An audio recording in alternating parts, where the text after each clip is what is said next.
Hey guys, welcome back. I'm finally back from vacation. I'm super glad to be back. I had a great time on my vacation visiting family and friends, but also feels good to be back home, talking movies and all this other fun stuff.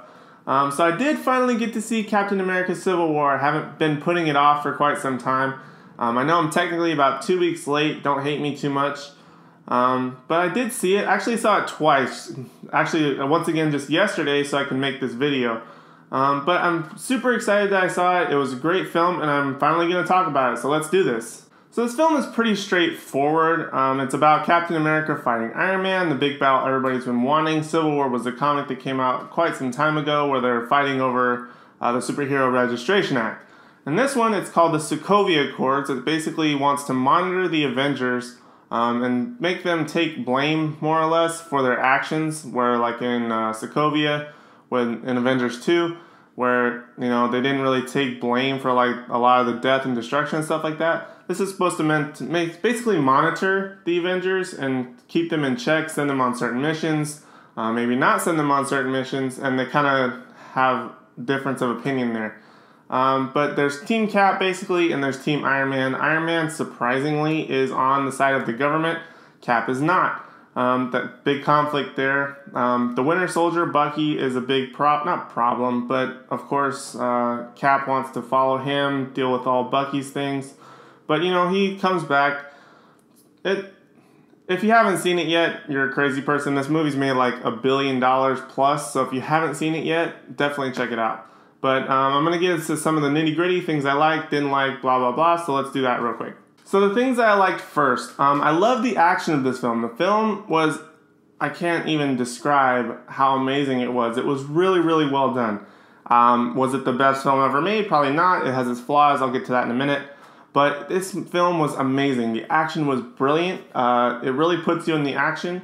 The fight scenes are amazing. The airport scene was probably hands down the best scene of the entire film, which actually I was really concerned about, because that's really what they showed you in the trailers. And the stuff they show you in the trailers is sometimes not as good when you get to see it in the theaters. But when you actually do see it, there's so much more to this scene than you see in the trailers. And it's definitely worth it. It was a very big scene that they hyped up, and it definitely delivered. Thank you, Marvel, for that one. I also love how they integrated all of the characters. There's so many characters in this film. I mean, Infinity War is going to have like 60-something characters, I think. But this one has a ton of characters. But they interwove them in a way that was really well done. I mean, every character got their moment, either good or bad.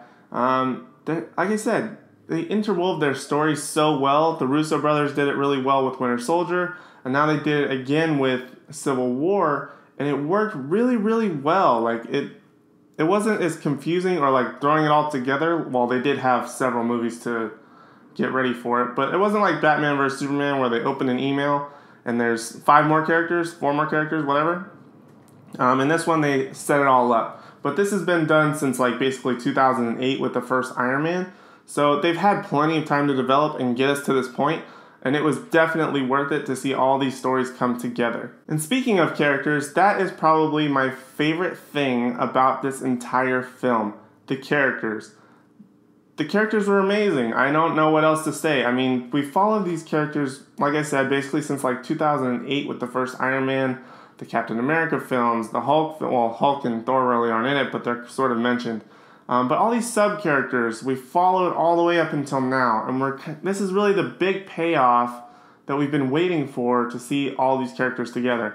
Now, we have to wait again for Infinity War to see like the additions of Hulk, Thor, probably some other ones. They're probably going to throw in Guardians of the Galaxy in there as well. So, I mean, this is definitely worth the wait. We've been waiting for, I think, like 10-something years, close to 10 years, for this culmination of characters, this big battle. And it finally happened, and it was worth it. Ant-Man delivered. He, spoiler alert, turns into Giant Man. Black Panther I thought was really awesome. I'm going to get to that in a minute. Spider-Man was a big payoff. Again, I'm going to get to that in a minute. Cap was amazing. Iron Man was amazing. Black Widow, Hawkeye. I wasn't a big fan of Vision, but he worked. War Machine was really good. Falcon, Winter Soldier. Winter Soldier and Falcon had this interesting dynamic that I wasn't prepared for. Not that I wasn't prepared for, But they kind of had like this buddy type of thing, which I never saw coming. I mean, Winter Soldier was always kind of like the villain, former friend of Cap turned villain, and then sort of back into friend, I guess. And Falcon was sort of his friend since Winter Soldier. Now, their dynamic was very interesting. It was something I didn't really expect. And they kind of had two moments that were both very interesting. And I liked probably some of my favorite scenes in the film were these tiny, tiny moments between Falcon and Winter Soldier. And it worked really well. And I'm glad that they found that tiny little connection between the two and brought them together. It was really, really good character building. Again, the cast was amazing. The characters. Now let's get really quick to the two characters that aren't named Captain America or Iron Man that were the big subjects of this film. Black Panther and Spider-Man. I'm going to start with Black Panther. Now, Black Panther was phenomenal. Chadwick Boseman did an amazing job. I loved his action. I loved how they set it up. His accent, his Wakandan accent, was a little bit tough for me to get started, but it grew on me very, very quickly. His motivation was good. I like that his motivation to go after the Winter Soldier was that his dad had died, and the Winter Soldier was the one to blame. I liked his ambition. I liked his drive. I liked his suit. His suit was awesome. Now, my only complaint about the Black Panther, and I'll probably talk about this again in my complaints about the movie, he felt overly CGI. Especially his action scenes. I expected it to be a little bit more practical, something more along the lines of Captain America, but it seems like they kind of went more Iron Man with it and did a lot more CG with his action. Spider-Man, I understand, because, he does a lot of flips, swings, he's crawling on stuff in these weird angles, but Black Panther was, there's some instances where they needed the CGI, but I feel like they overused it a little bit on Black Panther. But other than that, it was phenomenal. The actor was amazing. The action was amazing. That's my thoughts on Black Panther. Now on to the other big question mark of this film, your friendly neighborhood Spider-Man. Now, I was very impressed with Spider-Man. I really went into this movie. Everybody was like, yeah, Spider-Man is perfect. And I'm like, okay, wait a minute. Let's not jump too far ahead. I want to see how Spider-Man is. And I hate to say it, but they were right. This is probably the best, most accurate Spider-Man we've seen in his three instances of Spider-Man with Tobey Maguire, Andrew Garfield, and now Tom Holland. Again, I think Tom Holland is probably a little bit too young-ish. I'm not a big fan of the high school Spider-Man for some reason. I just don't like it. I don't know why. I feel like we've already seen it several times. Kind of over it. I kind of wish they went with like the original, not the original, like the 90s cartoon of Spider-Man where he's out of high school and in college and like working and all this other stuff. I think that would have been more interesting. But I like how quippy he is. He has a ton of jokes. His action is really, really good. He works really well in the dynamic of the Avengers. He's very much a comic relief, but not in a bad way. Not where like he says a joke and then he goes away. A lot of what he says kind of makes sense in terms of him being Spider-Man, of him being a kid, his pop culture references. I thought he did a really good job. A lot of people, I really wanted to hate him. I did. I wanted to hate Tom Holland's Spider-Man, but I don't. And now I'm looking forward to Spider-Man Homecoming, which I'm still not excited about the title. But I'm excited for it, and I can't wait to see his own film. Not a fan of how he's integrated with Tony Stark. But I get that's how he gets his suit upgrade because he's a poor kid from Queens. It makes sense in the dynamic of the film, but I wish, he wasn't so young, but, I quickly got over that. But the Tony Stark thing I just wasn't a fan of. I'm not a big Iron Man. I'm definitely a big Team Cap, but Iron Man, it sort of works. He'll find a way to weave himself into the Spider-Man movie. But I'm very happy with Spider-Man and where they went with him. So the movie is packed from beginning to end with amazing things. It's a really, really good film, but it's not perfect in my opinion. It does have its flaws, all things pretty much do, but that can also be a good thing to have some flaws. But there are three really main flaws that I have with this film. The first being the camera work. The Russo brothers did an amazing job with putting us in the action, but it almost seems like they did too good of a job. Like it almost got to shaky cam points. Especially in the beginning fight with Crossbones. They kind of have like this shaky cam thing trying to put me in the action.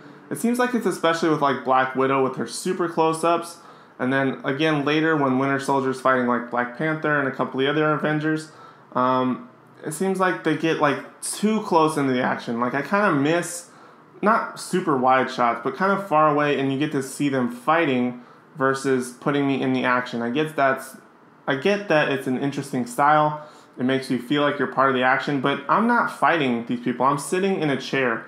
So I kind of want to see them not in the action, because when you're sitting still and you see all this shaky stuff, it kind of makes me want to look away than actually watch the film. But other than that, that's probably my biggest complaint about the structure or like development of the movie. The rest of the stuff is like character stuff. But that's my biggest complaint about the movie as like a whole. It's just mainly that one scene and then a little bit later. But on to my second complaint, like I said earlier, is too much CGI Black Panther. Like I said, Spider-Man makes sense. He's swinging around, he's crawling on walls, windows, all this other stuff. But Black Panther should have been more practical. I feel like it should have been more Cap style. I don't know why they went so CGI with him. I don't know why. I mean, it would have made more sense to me that he was more practical, maybe more CGI in the jungle of Wakanda, but not in an airport scene or jumping across buildings. It just didn't make sense. Third complaint is, once again, Iron Man. Not a fan. I don't like his motivation for this film. Okay, literally his motivation for this film and signing the Sokovia Accords is that he meets a woman at an MIT speech thing that he gives in the beginning of the movie. There's a woman behind stage or below stage, whatever, whose son died in Sokovia while the Avengers were there. Now, she gets really upset at him and gives him a picture. Now, his motivation is that this one kid died that went to his alma mater, MIT. What? Why did you do that? Like, now it's all about back on Tony Stark. Plenty of people died in Sokovia. Plenty of people died in Washington, D.C. in Winter Soldier. Plenty of people died in New York in Avengers. Why? I mean, this one kid, I get the whole thing as to why he signed the Sokovia Accords, but this one kid from his alma mater just seems so selfish that they put it back on Iron Man. It wasn't good enough reason to me for Tony Stark to be like, okay, we need to be put in check. It just wasn't good enough for me. I didn't like that this one woman with this one son made Tony Stark do this. There was so much death and destruction, it made no sense to me, and I did not like it at all. So I think those are my biggest complaints about this film. Like I said, overall, it's an amazing film. But I'm going to put a spoiler alert for this next part, just in case you're not one of the billions of people that have seen this film yet. But here it is, just in case. So Baron Zemo is the main villain, played by Daniel Bruhl. I think this is probably, a lot of people, reviewers, people have said that this is not a very good villain. But I think he's probably one of the best MCU villains probably since Loki. He had motivation. He had a reason for wanting the Avengers to destroy themselves. I liked how he was in the background a lot. It almost felt, not necessarily like Iron Man 3. It kind of felt like Iron Man 3 where Guy Pearce is kind of like the background villain as the Mandarin. Well, the alternate Mandarin, I guess. But it wasn't as like, you didn't have to weave through all the avenues to find out why he was secretly doing this. Like, it explained it very well. His motivation, like I said, was there. I like that he was very background. It was very much like a spy thriller, very Russo from the Russo brothers did sort of in Winter Soldier. Like, I liked how they weaved him as the villain. He wasn't really the villain till like the third act, but I liked his villain. Like, I wish it would have been more evil, more villainous, more like, I hope you all die type of thing. But I understand why he was very broken, because his family had died in Sokovia. It very much made sense. I just wish that he was a little bit more evil, a little bit less behind the scenes. Because like once he gets Cap and Iron Man to fight, it's sort of like, okay, I'm going to go kill myself. But, you know, it sort of makes sense. And I kind of hope we get to see Baron Zemo again, because I felt like he was a very strong villain. They just didn't fully develop it. They got 3/4 of the way there, and then they just sort of stopped. So I hope we get to see him again. I definitely like Daniel Bruhl, and I think he did an amazing job as Zemo. I just hope we get to see him again at some point. Another spoiler, Cap dropping his shield towards the end. I think it was kind of BS that they kept saying that his shield was government property. I mean, I understand why they would say that, but I felt like it was kind of BS. I mean, this has been this guy's shield since like 1941 or something like that, during World War II. He was literally frozen in ice with it. I mean, if you're frozen in ice with something, you should get to keep it, in my opinion. So I think that he should have kept the shield. I don't think he should have dropped it, but now that he's in Wakanda, the biggest place for vibranium, he can have Black Panther make him one in like a second.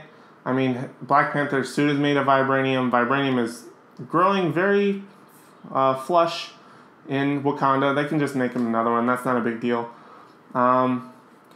Another big thing that I really loved about this movie was that frozen moment of Cap blocking Iron Man's blast, like in the comic.